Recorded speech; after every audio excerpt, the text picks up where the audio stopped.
Assalamualaikum warahmatullahi wabarakatuh. Alhamdulillahirabbil alamin. Wassalatu wassalamu ala asyrafil anbiya'i wa imamil mursalin wa ala alihi wa ashabihi ajmain, amma ba'd. Alhamdulillah wa syukrulillah ala ni'amillah. Hingga detik ini kita masih diberikan kenikmatan oleh Allah yang tak terhitung jumlahnya. Di antaranya yang paling besar adalah nikmat iman, nikmat Islam, nikmat kesehatan, sehingga pada pagi ini alhamdulillah kita bisa berkumpul di masjid ini. Keduanya sholawat dan salam marilah kita selalu haturkan kepada qudwah hasanah kita Rasulullah Muhammad sallallahu alaihi wasallam biqaulina Allahumma salli wa sallim ala sayyidina Muhammad wa ala ali sayyidina Muhammad. Insyaallah pagi ini kita akan mencoba membahas tentang pertanyaan mendasar yang sangat penting. Mengapa kita manusia dijadikan Allah sebagai khalifah di muka bumi ini? Mengapa kita ini kok dijadikan makhluk yang memimpin? Ya, ayam itu dimakan kita, ikan untuk kita, tanaman-tanaman untuk kita, tanah untuk kita. Padahal manusia itu banyak salahnya, banyak dosanya. Ini yang insya Allah akan kita bahas pada pagi ini. Nah, untuk membahas hal ini kita akan mengacu kepada Al-Quran pada surah Al-Baqarah, dan tafsirannya saya mengacu kepada penjelasan salah seorang profesor yang awalnya ateis, yaitu Profesor Jeffrey Lang, yang dulu pernah saya jelaskan ya sosok beliau. Saya akan mengawali dari sedikit cerita tentang Profesor Jeffrey Lang ini ya. Jadi beliau adalah seorang profesor ahli matematika di salah satu universitas di Amerika. Nah, beliau ini pada awalnya adalah orang ateis. Mungkin lebih tepatnya percaya kepada Tuhan tapi tidak terlalu percaya ya. Beliau dilahirkan di keluarga Nasrani. Jadi ibunya adalah seorang Nasrani yang taat. Ibunya seorang perawat di rumah sakit. Nah, kemudian ibunya ini termasuk orang yang sangat baik, yang oleh tetangga-tetangganya dianggap sebagai orang yang sangat baik, suka membantu, suka melayani masyarakat.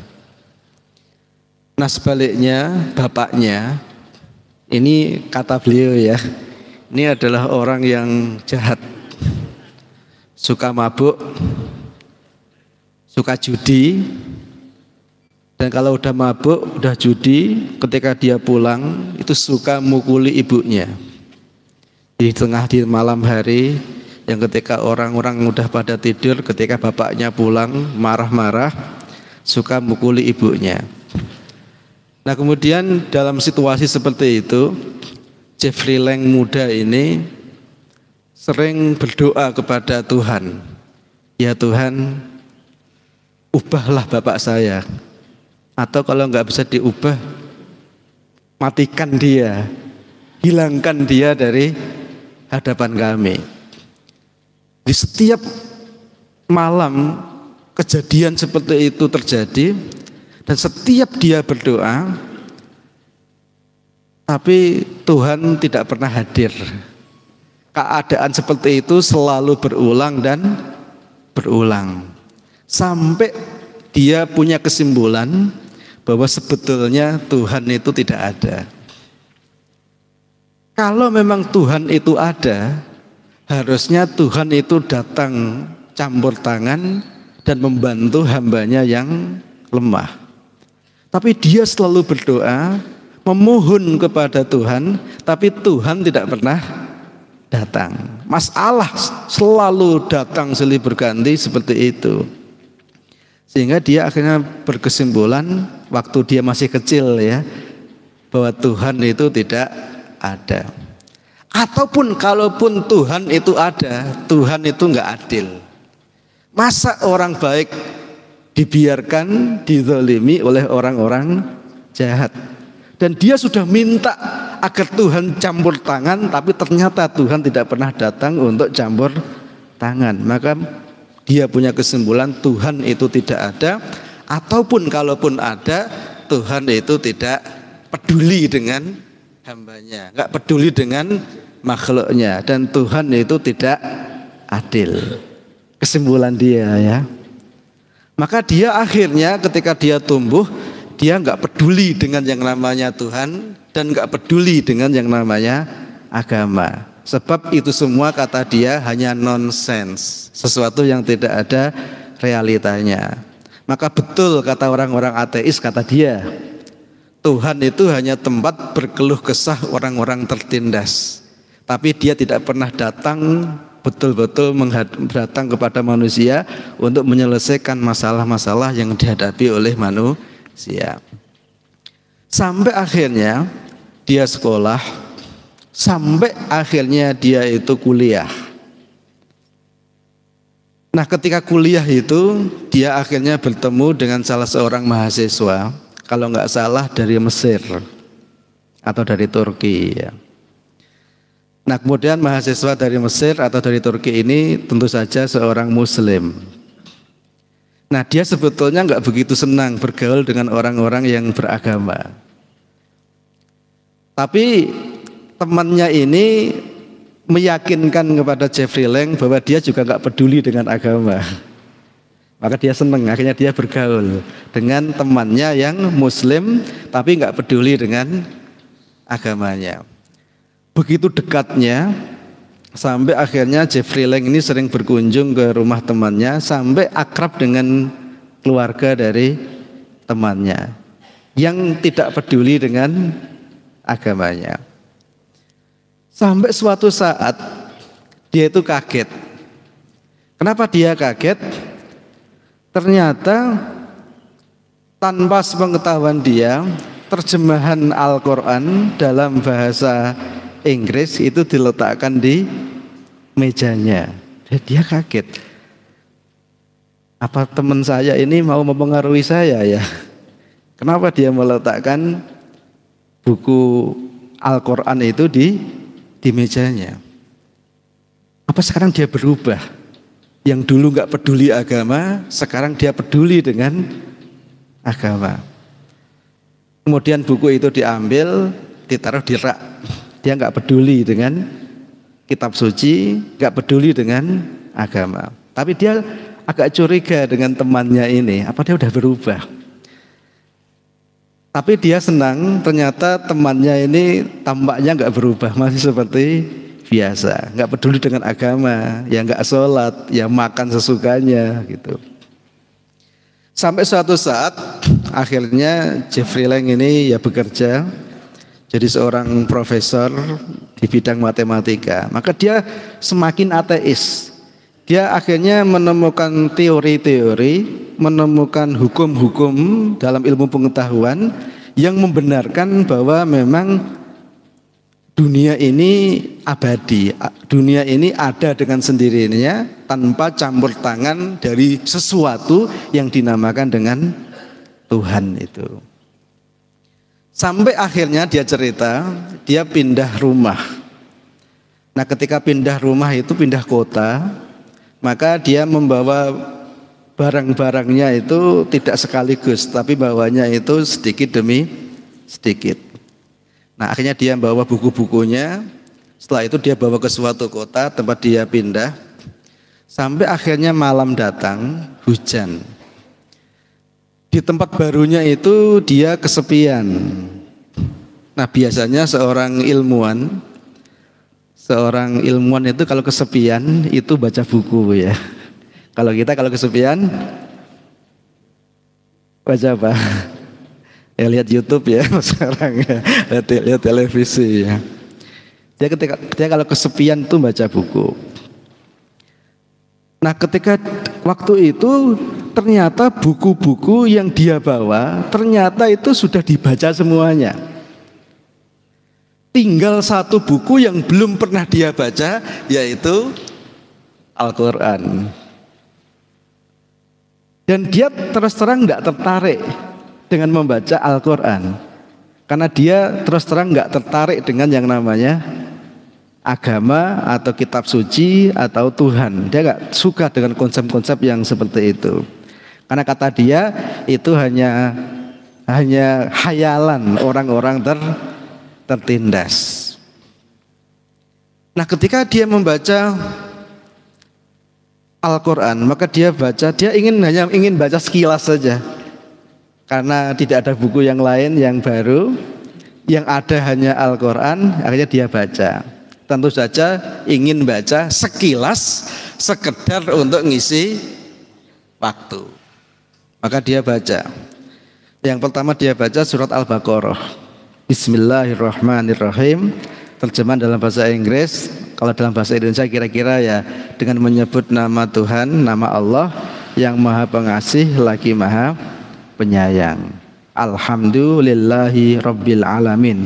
Segala puji bagi Allah, penguasa alam semesta ini. Dia baca buku yang sangat indah, kata dia ya, dengan ungkapan-ungkapan yang sangat indah. Tapi dia merenung, tapi ya yang namanya kitab suci ya memang harus begitu.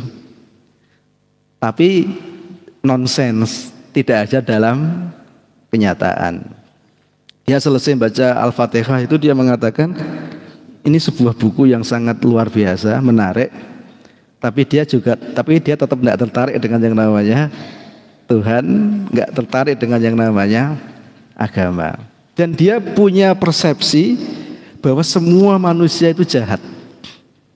Karena bayangan dia yang namanya manusia itu adalah bapaknya. Jadi yang dia bayangkan siapa itu manusia?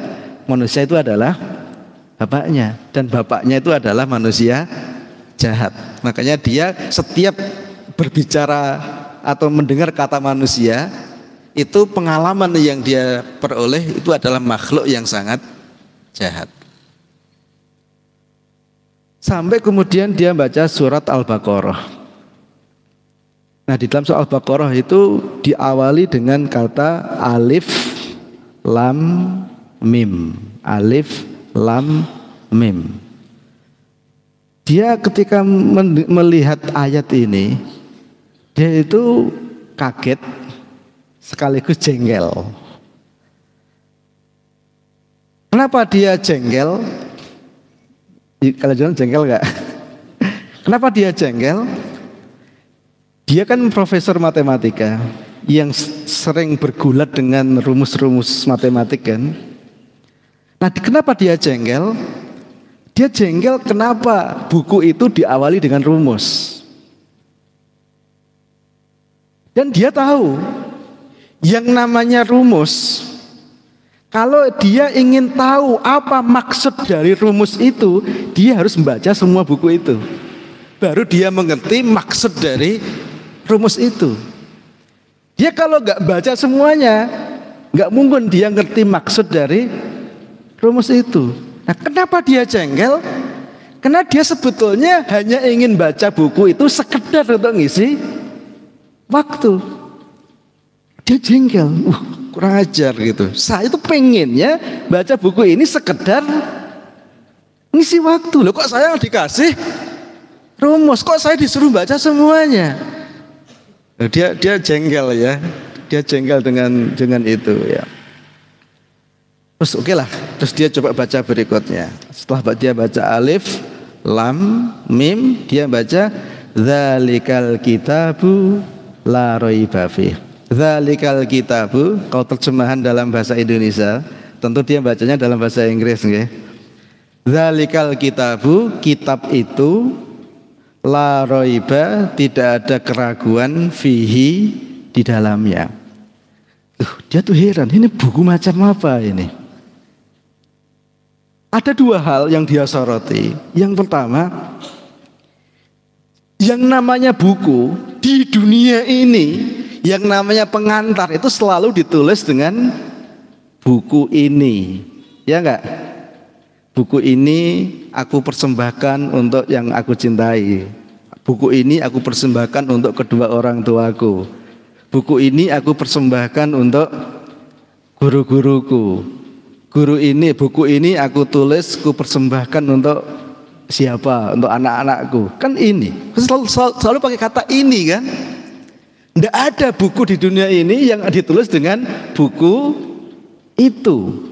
Pakai zalika. Harusnya itu pakai hadzal kitab, buku ini.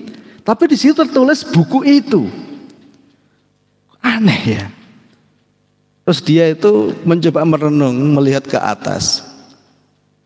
Seakan-akan itu ada suara dari atas. Tentu seakan-akan ya. Dia mengalami dialog imajiner. Seakan-akan dia melihat ke atas, seakan-akan ada yang berbicara kepada dia. Iya, buku itu. Buku yang di tanganmu itu loh.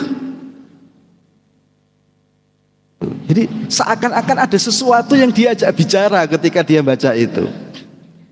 Zalikal kitab, buku itu. Oh buku itu, ya buku itu, buku yang di depanmu itu.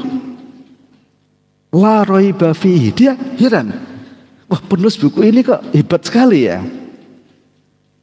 Di mana-mana yang namanya penulis buku itu selalu mengatakan buku ini saya teliti dengan sangat teliti, tapi tidak menutup kemungkinan ada kesalahan di dalamnya. Kalau ada kesalahan, kami sangat senang hati menerima saran dan kritik dari pembaca semua. Yang namanya penulis buku itu selalu begitu. Tidak ada penulis buku yang mengatakan buku yang saya tulis ini sempurna, tidak ada kesalahan di dalamnya. Itu nggak ada. Dia baru temukan di dalam. Dia bilang, wah hebat sekali ini penulis ini. Kok dia sampai berani mengatakan buku yang dia tulis itu tidak ada. Wah ini luar biasa ini, hebat ini. Saya senang sekali ini. Dia itu membaca Quran itu penuh dengan, jadi kadang itu marah, kadang itu jengkel, kadang dibuat bingung, kadang dibuat.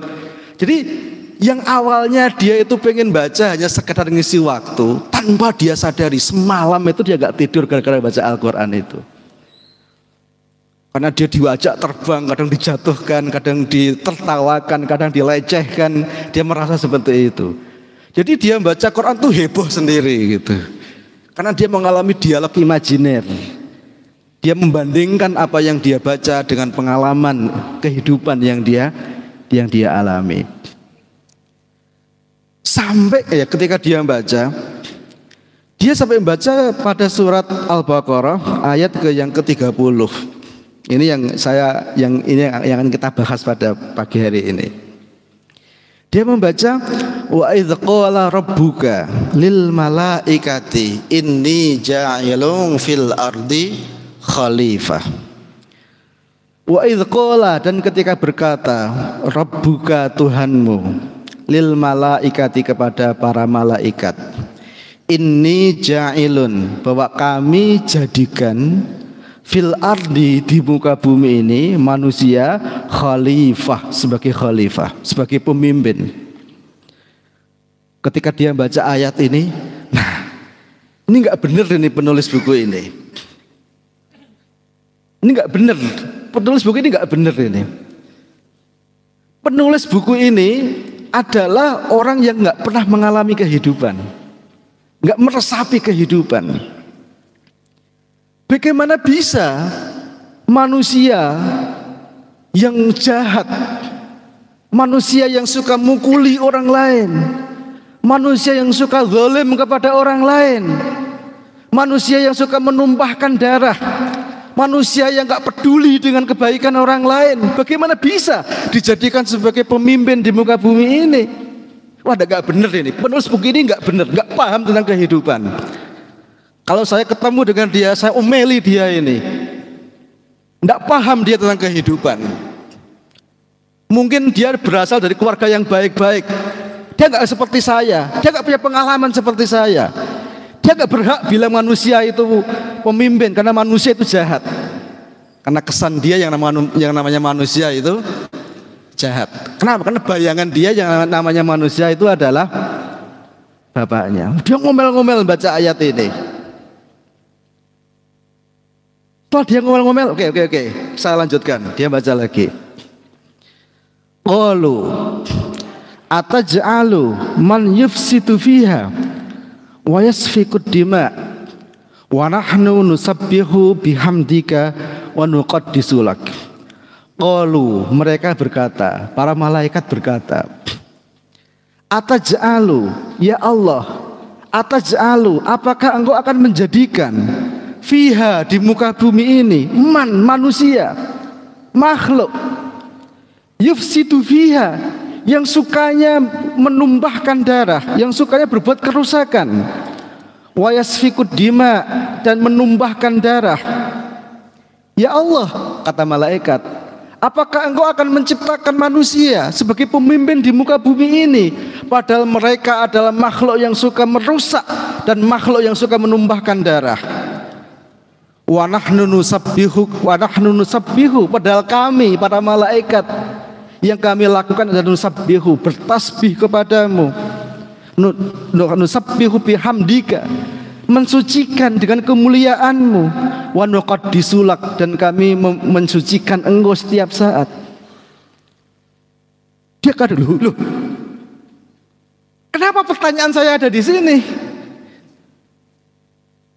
Wah, kenapa pertanyaan saya dibacakan malaikat kepada Tuhan gitu? Jadi kata dia, ini pertanyaan dia ini. Wah, kenapa malaikat kok mengucapkan kata-kata saya kepada Tuhan? Ini benar malaikat. Itu yang harus ada protes kepada Tuhan gitu ya. Tidak benar manusia dijadikan sebagai pemimpin di muka bumi. Kenapa? Karena manusia itu makhluk yang suka menumpahkan darah. Nah, ini pertanyaan benar ini. Dan kenapa pertanyaan saya ada di sini gitu. Langsung dia baca berikutnya. Qala, Tuhan menjawab, Inni a'lamu ma la ta'lamun. Aku mengetahui, wahai malaikat, apa-apa yang tidak kamu ketahui. Gebrak meja dia.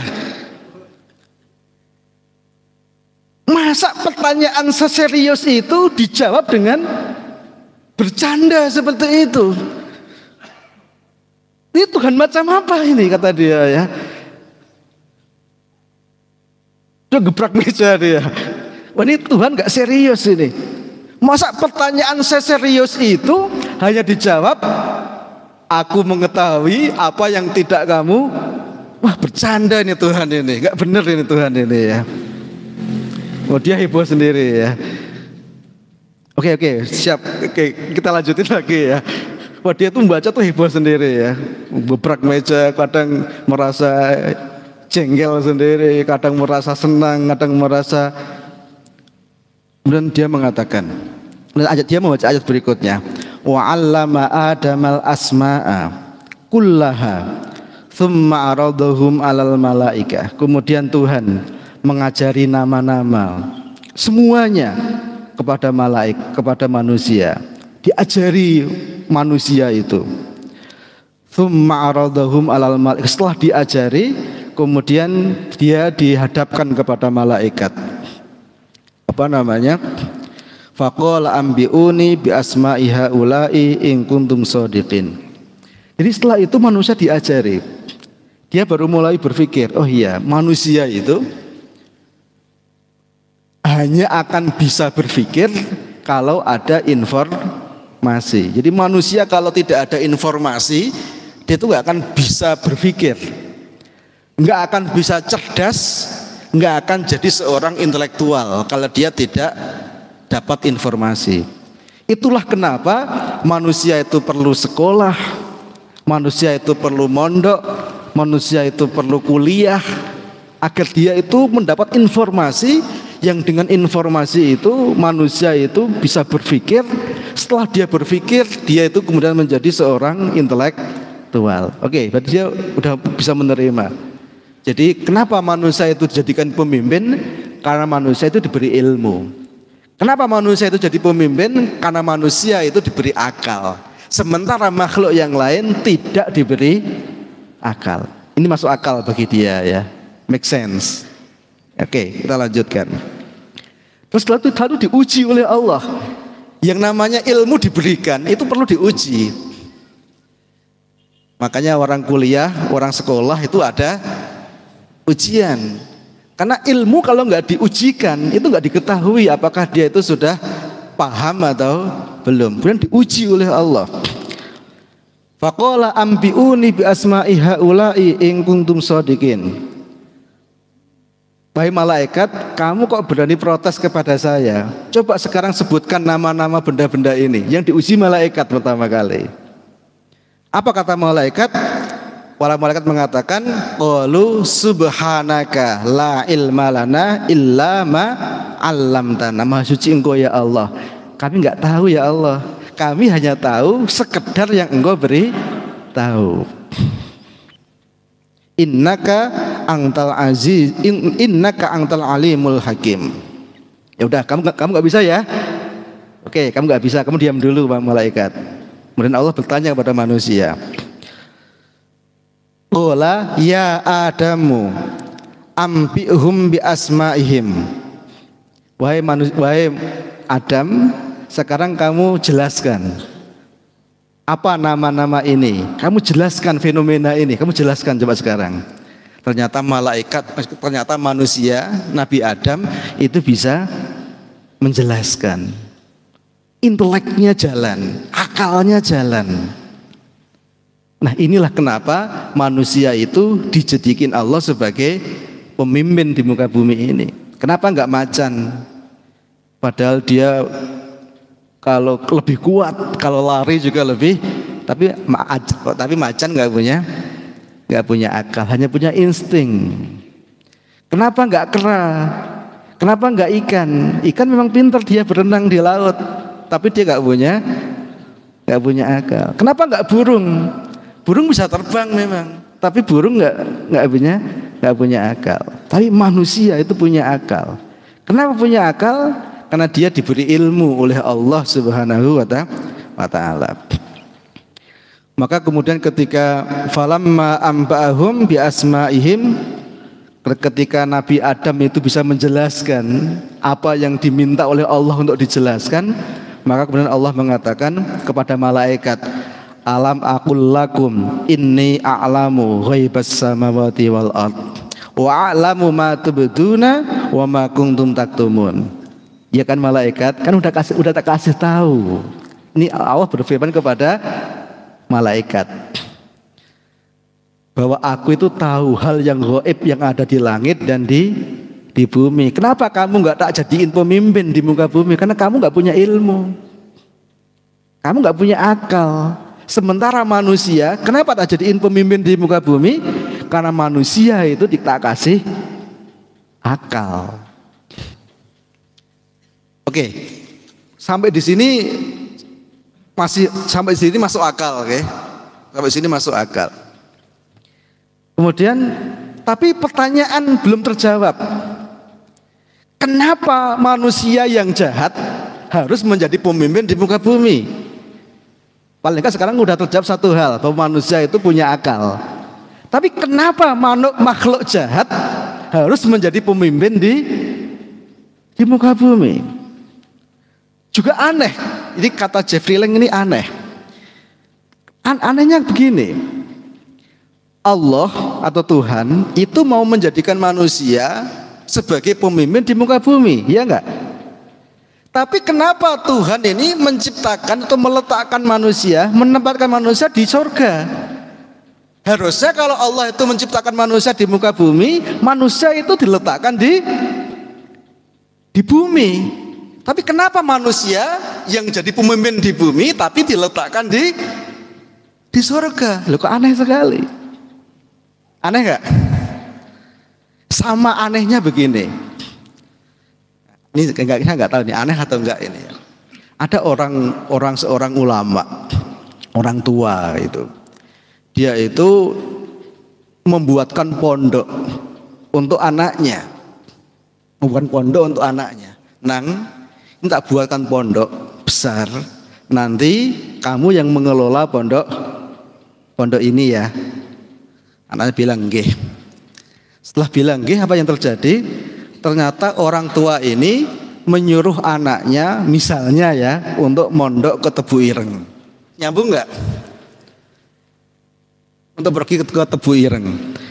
Pondoknya ada di sini, tapi orang tua malah nyuruh anaknya ke Tebu Ireng. Nang sekarang biar kamu bisa mengelola pondok ini, kamu ke Tebu Ireng ya. Nyambung nggak? Harusnya kalau dia menjadi pengelola pondok ini kan dia disuruh masuk ke sini kan, tapi malah disuruh ke Tebu Ireng. Maksudnya apa itu? Nyambung nggak sebetulnya? Nyambung kalau kita berpikir panjang. Kenapa disuruh ke Tebu Ireng? Karena disuruh belajar dulu. Karena untuk bisa mengelola pondok dia harus punya ilmu. Untuk punya ilmu dia harus ke tempat yang mengajarkan ilmu. Maka manusia sejak awal sebetulnya diciptakan oleh Allah untuk datang ke bumi sebagai pemimpin. Tapi nanti dulu, disiapkan dulu, dikasih ilmu dulu.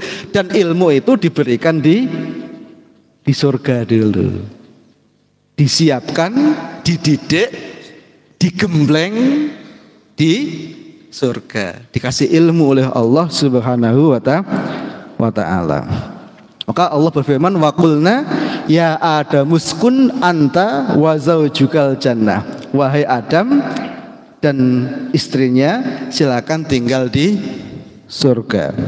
Wa kula minha ragadan, dan makanlah apapun sepuasnya yang ada di surga. Tapi ada satu kata, wala taqraba hadhihi syajarah fatakuna minadz zalimin. Makanlah semuanya, semuanya ada. Tapi kamu jangan dekat-dekat pohon ini. Pohon ini pohon apa? Kalau orang Jawa menamakan pohon khuldi ya. Yang khuldi itu artinya keabadian. Tapi kalau para mufassir mengatakan pohonnya pohon tin. Pohon tin ya. Kenapa dinamakan pohon khuldi? Kenapa orang Jawa itu bilang itu pohon khuldi? Karena itu bisikan setan. Jadi kenapa kamu dilarang makan pohon ini wahai Adam? Sebab kamu kalau kamu makan pohon ini, kamu akan berada dalam keabadian. Maka kadang-kadang orang Jawa mengatakan ini pohon khuldi, pohon keabadian. Tapi para ulama mengatakan bahwa sebetulnya pohonnya itu pohon atin, ya. Pohon yang ada di surga itu. Nah ini menarik ini. Jadi Allah itu mempersilahkan Nabi Adam untuk makan semuanya, tapi ada satu yang dilarang. Ini menarik bagi manusia sebetulnya ya. Jadi manusia itu kalau dilarang malah pengen. Kenapa Allah harus melarang satu saja? Sebetulnya Allah itu ingin membangkitkan rasa ingin tahu yang ada pada manusia. Itu sebetulnya ya. Makanya saya dulu itu kalau nyuruh makan anak saya itu, kalau saya suruh makan, nang mangan ya gak gelem makan. Apa kalau saya nyuruh makan? Aku punya makanan enak loh, Abi loh. Kamu gak tak kasih. Ini untuk Abi aja gitu. Dia mengerebut akhirnya gitu. Itu cara untuk nyuruh ngasih makan anak-anak. Karena manusia itu punya rasa ingin tahu semenjak lahir. Udah habis waktunya ya. Sedikit ya. Karena ini belum sampai pada substansinya masalahnya. Nah, dia menarik. Kenapa Tuhan harus berkata begitu? Sebetulnya Allah itu ingin membangkitkan rasa ingin tahu pada Nabi Adam ini. Kenapa harus ada kata larangan? Sebab kalau nggak kayak begitu, makanlah sepuasnya. Ini nggak menarik kata-kata itu. Tapi makanlah semuanya, tapi tolong ada satu hal yang kamu tidak boleh dekati. Ini menarik. Bagi manusia yang punya akal, ini pasti muncul pertanyaan. Kenapa yang satu itu nggak boleh dimakan? Ini menarik. Justru kalau dilarang itu malah manusia itu pengen mendekat. Dan memang Allah sengaja ingin membuat kata-kata itu untuk mengecek apakah Nabi Adam ini sudah ada rasa ingin tahu atau tidak. Karena seorang intelektual itu harus ada punya rasa ingin tahu. Ya, seorang intelektual itu harus punya rasa ingin tahu. Kalau ada orang kok tidak ada rasa ingin tahu, itu pasti bukan seorang intelektual. Jadi kalau dilarang itu malah jadi pertanyaan, ini kenapa ya kok dilarang ya? Nah, kemudian setelah dilarang begitu, kemudian Allah mengatakan fa'azallahuma syaitanu anha fa'akhrajahuma mimma kana fih. Kemudian fa'azallahuma, kemudian Allah atau kemudian azal itu artinya tergelincir ya.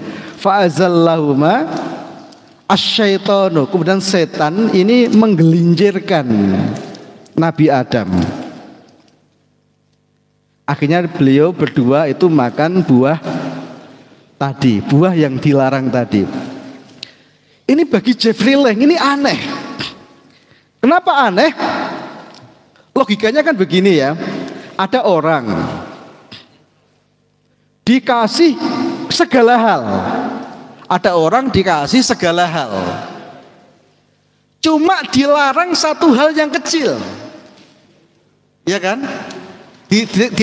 Dilarang satu hal yang kecil, tapi tiba-tiba orang ini justru melanggar makan benda kecil yang dilarang tadi. Logikanya Allah itu harusnya marah besar, ya enggak? Allah itu harusnya marah besar. Jadi bayangannya Jeffrey Lang ketika Nabi Adam itu makan buah kholdi itu, bayangan dia Allah itu maha besar. Kamu ini kurang ajar. Wes takai kok sembarang-barang, makan sak puasmu. Tak larang siji tok kok ya kebangetan nduk pangan. Bayangan dia Allah itu marah besar kepada Nabi Adam. Tapi ternyata di dalam Al-Quran itu ada kata-kata fa'azallahuma, Nabi Adam tergelincir. Kenapa Allah kok nggak marah besar kepada Nabi Adam? Akhirnya dia tanya kepada orang-orang Arab yang ada di Amerika. Coba tolong terjemahkan fa'azallahuma itu artinya apa? Ternyata setiap dia tanya kepada orang fa'azallahuma itu artinya tergelincir. Tergelincir itu apa? Tergelincir itu salah kecil, ya enggak? Kita itu baratnya jalan, di situ ada kotoran, kita tergelincir. Jadi bukan salah besar. Tergelincir itu salah kecil. Dia heran. Kenapa? Ini harusnya kalau saya jadi Tuhan, kata dia loh ya, saya marah besar ini. Wong kabeh wis diizinke, kabeh dikei, cuma dilarang sithik tok wae kok ya dilanggar. Tapi ternyata Allah itu nggak marah besar gitu. Nah, ternyata apa? Nah, ternyata setelah Nabi Adam itu melakukan kesalahan itu, apa yang beliau lakukan? Beliau itu mengakui kesalahannya. Beliau mengatakan kepada Allah, Rabbana dzolamna anfusana wa illam taghfir lana wa tarhamna lanakunanna minal khasirin. Ya Allah, aku telah zalim kepada diriku. Kalau seandainya Engkau tidak mengampuni aku, maka aku termasuk orang-orang yang zalim. Nah, apa kata Jeffrey Lang? Oh, ternyata ini rahasianya. Jadi sebetulnya Allah itu kan menciptakan Nabi Adam sebagai pemimpin di bumi. Untuk itu disiapkan di surga, dikasih ilmu di surga. Nah, setelah dikasih ilmu diuji, apakah ilmunya ini sudah matang atau belum. Ternyata itu belum cukup untuk jadi pemimpin. Tapi seorang pemimpin itu harus matang secara emosional. Dan kapan orang itu matang secara emosional? Ketika dia itu berbuat salah, dan dia itu mau mengakui kesalahannya. Itulah orang yang matang secara emosional. Jadi Allah nunggu sampai Nabi Adam ini berbuat salah, lalu mengakui kesalahannya. Itulah saat yang tepat untuk menurunkan manusia di bumi sebagai tujuan utamanya sebagai pemimpin di bumi. Jadi salah itu biasa sebetulnya. Tapi ketika manusia itu salah, kemudian dia mau mengakui kesalahannya, nah inilah manusia yang luar. Kalau ada orang salah, tapi dia nggak mau mengakui kesalahannya, malah menimpakan kesalahannya kepada orang lain, ini dia belum matang untuk jadi manusia. Apalagi jadi seorang pemimpin. Jadi manusia itu boleh salah, pemimpin itu boleh salah. Kalau nggak salah itu nggak manusia.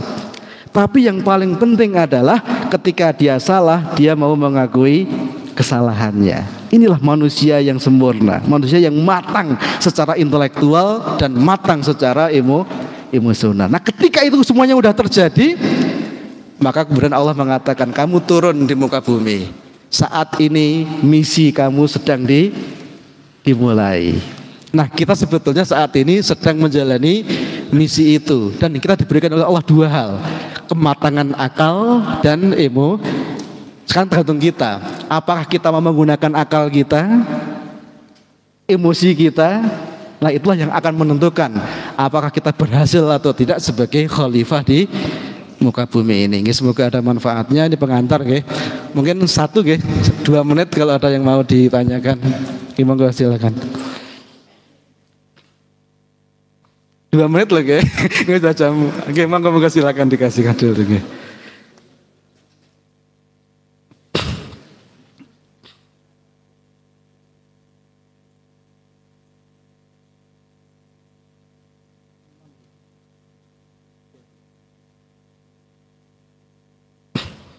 Moga dianu dulu.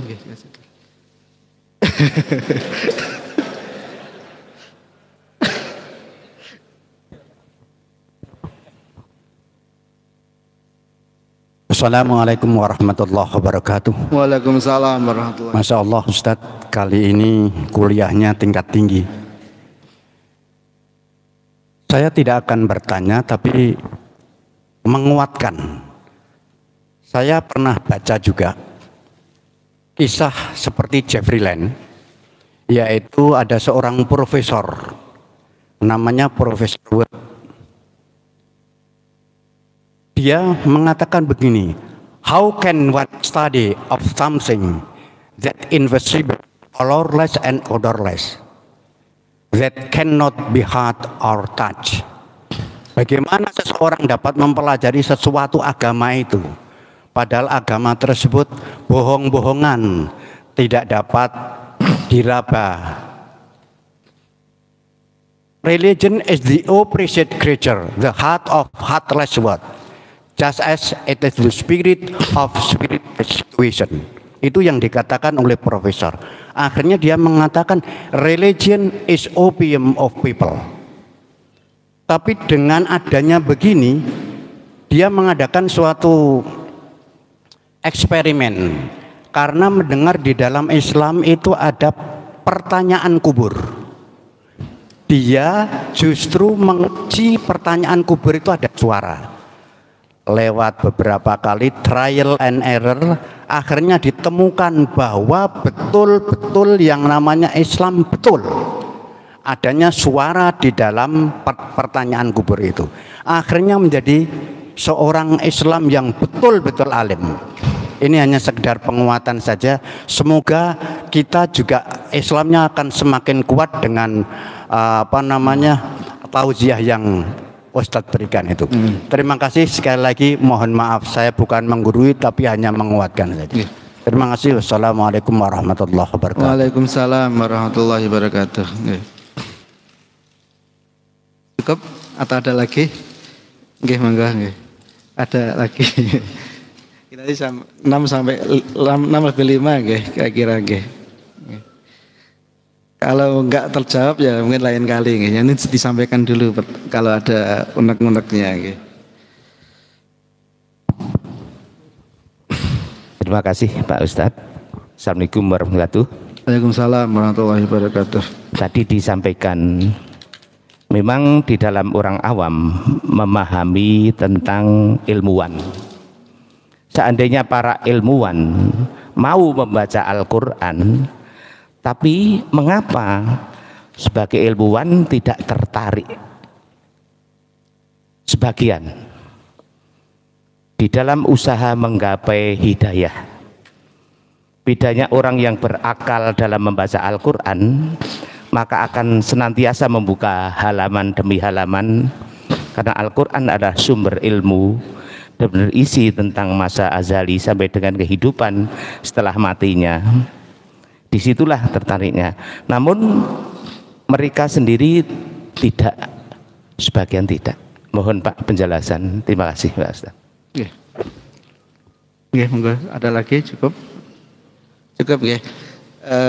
Kalau ada yang lain mungkin nanti bisa di luar forum. Mungkin singkat aja, 2 menit aja. Jadi kenapa banyak orang yang tidak tertarik, para ilmuwan itu, terhadap Al-Quran? Jadi kalau kita bicara dari sisi saintifik ya.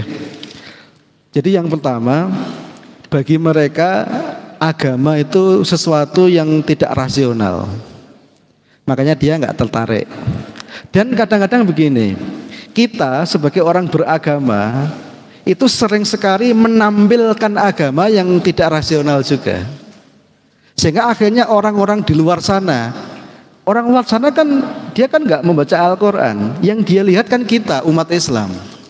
Ketika dia melihat orang Islam itu nggak sekolah, bodoh-bodoh, miskin, gampang diombang-ambing oleh politik, gampang dijadiin komoditas politik, maka akhirnya mereka itu punya kesimpulan, oh agama itu nggak menarik. Yang akhirnya apa? Akhirnya mereka itu nggak menjauh dari agama. Jadi tanpa kita sadari, sebetulnya kadang-kadang kita ini turut berperan menjauhkan orang-orang dari Islam. Karena perilaku kita, karena gaya hidup kita, cara berpikir kita, tindakan kita. Kita punya andil kadang-kadang itu. Makanya di sini memang hidayah itu kan datang dari Allah hakikatnya ya. Tapi hidayah itu sampai datang ke tangan manusia kan melalui makhluk-makhluknya Allah, sebagaimana kita bahas kemarin. Maka di sini kita umat Islam yang akhirnya perlu membuat bagaimana agama itu menarik. Ya kita jelaskan dengan rasional, kita tampilkan dengan perilaku akhlak yang mulia. Tanpa kita sadari sebetulnya itu adalah dakwah sebetulnya. Dakwah itu tidak mesti harus ngomong, tapi kita itu tunjukkan, kita kuliah, kita berprestasi. Ketika kita diberi tanggung jawab, kita amanah. Ketika ngantri, kita itu rapi. Ketika buang sampah, kita buang di sampah pada tempatnya sehingga bersih. Akhirnya orang berpikir inilah Islam. Akhirnya orang tertarik. Kenapa orang kok suka bersih? Kenapa ke orang itu rapi? Kenapa ke orang itu pinter? Kenapa ke orang itu semangat? Akhirnya orang-orang di luar sana yang belum baca Al-Quran itu tertarik kepada kita. Tapi kalau kita umat Islam suka korupsi, seenaknya sendiri, suka zalim, suka molor waktunya, suka menghina orang lain, suka caci maki, nggak peduli, nggak berprestasi, orang di luar sana akhirnya membenarkan memang Islam itu ajarannya orang-orang bodoh begitu. Tanpa kita sadari, kita itu ikut terlibat dalam menjauhkan hidayah dari orang-orang itu. Kenapa mereka itu nggak tertarik? Karena memang belum ada cantolan di situ. Ini kita bicara saintifik loh, okay? Kalau Allah sudah ngasih hidayah sih pasti akan datang juga. Tapi secara saintifik itu di situ. Maka kita semuanya sebetulnya punya tanggung jawab untuk mendakwakan Islam kepada umat di luar sana. Dengan cara apa? Dengan cara tadi. Ya kita berperilaku yang baik, berpikir yang baik, memberi contoh yang baik sebagai uswatun hasanah. Insya Allah dengan begitu akhirnya orang jadi ingin tahu kenapa orang Islam kok seperti ini kan gitu kan. Nah, akhirnya ketika dia ingin tahu, otomatis yang dibaca pertama apa? Al-Quran. Nah kalau sudah Al-Quran ada di tangan mereka, urusan dia dengan Allah sudah ya. Tapi untuk sampai dia memegang Al-Quran itu kita yang harus mengusahakan gitu. Saya kira itu ya. Semoga ada manfaatnya. Barakallahu li wa lakum wa nafa'ani wa iyyakum bima fihi minal ayati wa dzikril hakim. Innahu huwas samiul alim. Wassalamualaikum warahmatullahi wabarakatuh.